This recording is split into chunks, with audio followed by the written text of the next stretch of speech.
Hello बच्चों, आइए देखते हैं एक प्रश्न। यदि दो त्रिभुजों के संगत कोण बराबर हो तो त्रिभुज डैश डैश डैश होंगे। आइए इस प्रश्न को हल करते हैं। सबसे पहले तो हम क्या करेंगे, यहाँ पे मुख्य अवधारणा लिखेंगे।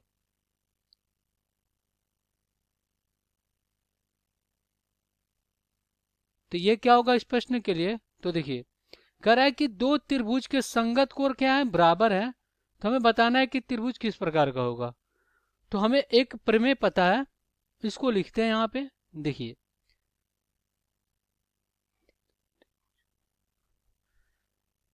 प्रमेय होता है, यदि यदि दो त्रिभुजों में संगत कोण बराबर हो, दो त्रिभुजों में संगत कोण बराबर हो तो उनके संगत भुजाएं तो उनके उनके संगत भुजाएं एक ही अनुपात में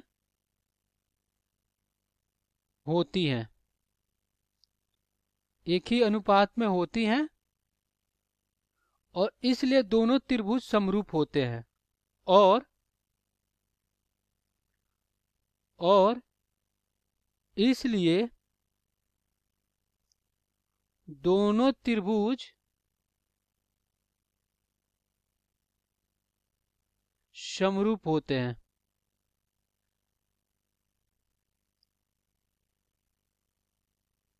और ये कौन कौन से नियम से, देखिए तीनों कोण बराबर हैं तो ए यानी एंगल एंगल एंगल समरूपता से।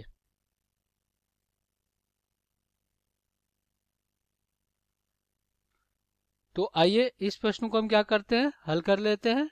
तो यहाँ पे सबसे पहले दो त्रिभुज बनाएंगे।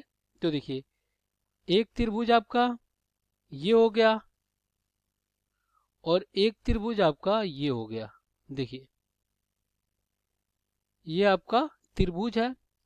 अब देखिए संगत कोण यानी अगर A B C D E F इस प्रकार का हो तो देखिए ये कोण डी है, कोण ई है, कोण एफ है, कोण सी है, कोण बी है।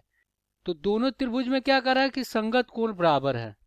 तो यहाँ पे त्रिभुज किस में जाएंगे, त्रिभुज ए बी सी में और त्रिभुज ई डी एफ में। तो यहाँ पे लिखते हैं त्रिभुज ए बी सी और त्रिभुज त्रिभुज डी ई एफ। अब इसमें देखा जाए संगत कोण तो कोण ए क्या होगा, बराबर होगा किसके, कोण डी के, क्योंकि ये आपका क्या है, संगत है। ये दोनों कोण संगत है। इस प्रकार कोण बी बराबर होगा कोण ई के। तो यहाँ पे लिखेंगे कोण बी बराबर कोण ई और कोण सी बराबर क्या हो जाएगा, कोण एफ हो जाएगा। तो संगत कोण देखिए बराबर है। इस प्रकार दोनों त्रिभुज क्या हो जाएंगे, समरूप हो जाएंगे। इसलिए त्रिभुज ए बी सी समरूप क्या है आपका, त्रिभुज डी ई एफ। ये क्या है, ए एक के नियम से क्या है, समरूप है। तो यहाँ पे क्या हो जाएगा, यहाँ पे आपका समरूप हो जाएगा। तो यहाँ पे लिखेंगे खाली स्थान पे समरूप। तो यही आपका उत्तर हो जाएगा। आशा करते हैं बच्चों ये प्रश्न समझ में आया होगा। धन्यवाद।